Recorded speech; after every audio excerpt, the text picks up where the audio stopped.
Western liberal democracies have been engaged in a narrative of political and social progress, believing themselves superior to all that came before. According to this story, the scientific revolution led to the Enlightenment, which produced new social technologies to replace the backward superstitions and traditions that once governed human relations.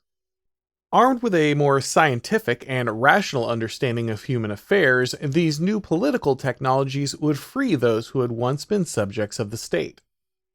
Popular sovereignty, rule of law, and constitutional government were supposed to protect the rights of the individual from the whims of capricious rulers.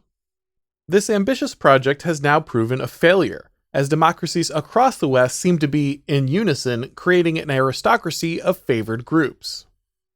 In America, trans activists can storm state capitol buildings and BLM protesters can riot for weeks on end, while January 6th protesters rot in jail. In Canada, transgenderists can punch their opponents in the face without penalty while police chuckle in approval. In the United Kingdom, those praying silently outside abortion clinics are arrested while Muslim grooming gangs prey on women with little to no fear of reprisal. These nations all share a tradition of Western liberal democratic government, and also seem to have simultaneously developed a social class with special privileges, and the ability to ignore the rule of law as long as they are punishing the political opponents of the ruling elite. For many, this feels like a radical shift in the way that Western nations are run, but in truth, this has been happening for a long time and has been formalized in US law for decades. Affirmative action and disparate impact have warped the American legal system, not only allowing bias, but in many cases legally mandating it as long as the bias benefits groups that have been granted the status of victim. Even when the practice is not formally mandated by law, it's enforced culturally by institutions like corporations and universities. Harvard is currently arguing in a Supreme Court case that it must continue to use racial bias in its admissions if it wishes to obtain a diverse student population. The university's lawyers take for granted that labeling those groups who are elevated through racial preference as disadvantaged absolves the institution of any wrongdoing.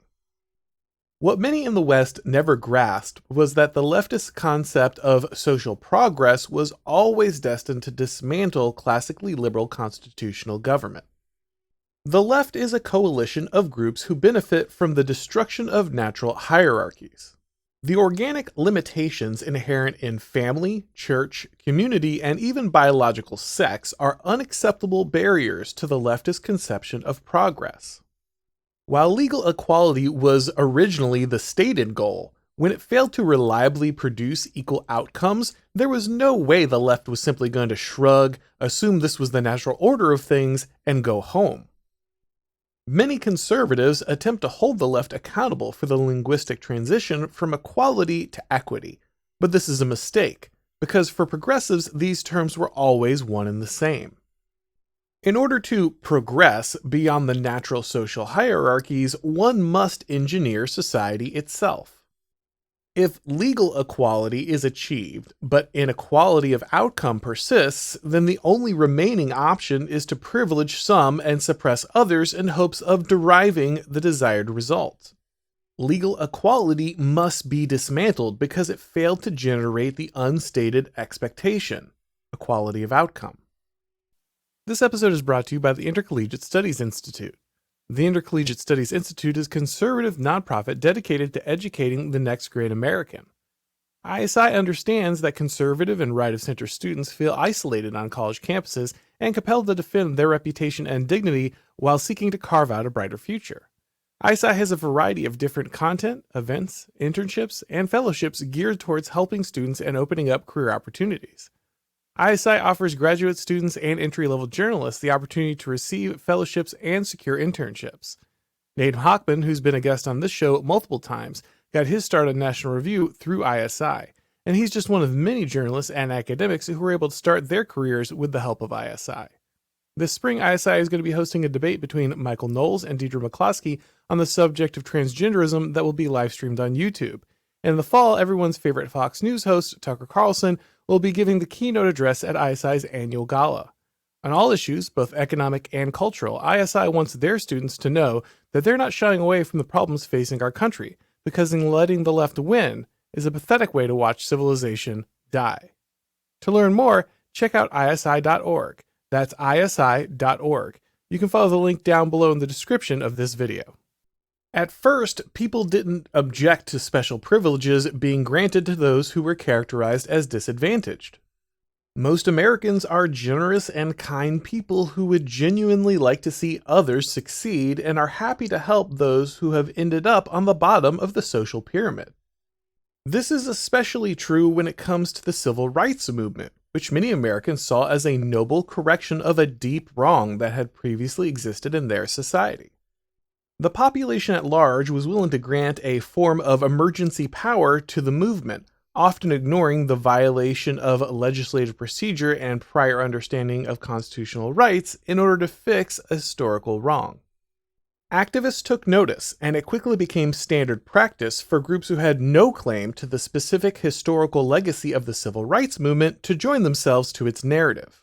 Any group that did so successfully gained access to the super-constitutional framework and moral authority granted by the civil rights movement. As this trend continued and more traditional understandings of religion and American identity collapsed, the civil rights narrative took their place. America became defined by its ability to discover human rights for increasingly obscure minority groups and export those rights to the rest of the world. Instead of going to war for security interests, America and the wider West now go to war on behalf of democracy and LGBTQ rights. Anyone who opposes those rights basically opposes the new Western religion and is probably in league with both Hitler and Putin. The wrong side of history is a very scary place to be. Each of these increasingly obscure social minorities are grafted onto the civil rights narrative and given a quasi-sacred victim status which grants them access to the special privileges that lay beyond the rule of law and constitutional order.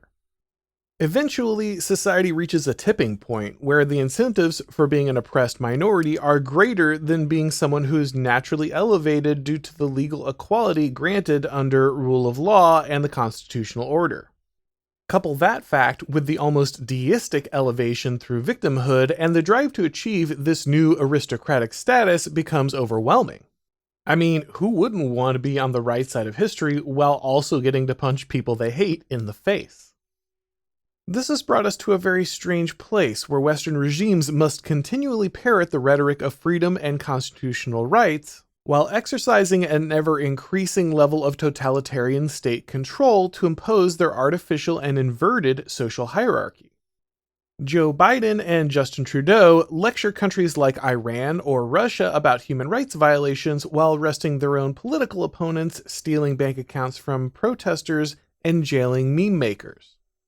The West now values the maintenance of a totally artificial social hierarchy over its commitment to legal equality. But this feat of social engineering is by its very nature incredibly fragile.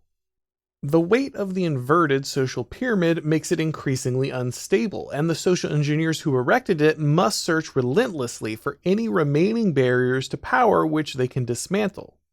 Progressives hope that by securing enough power, the state will be able to preserve this artificial construct before it comes crashing down around them. The West has a vast amount of wealth and can fight for a very long time, but those that make war on reality will always find that it ends in disaster.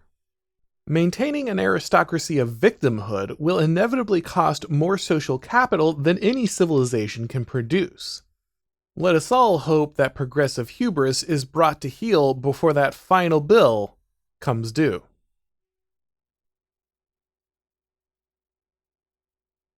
Thanks for watching, guys. If you enjoyed this video, go ahead and click like, and if you haven't subscribed yet, now is a great time to do so.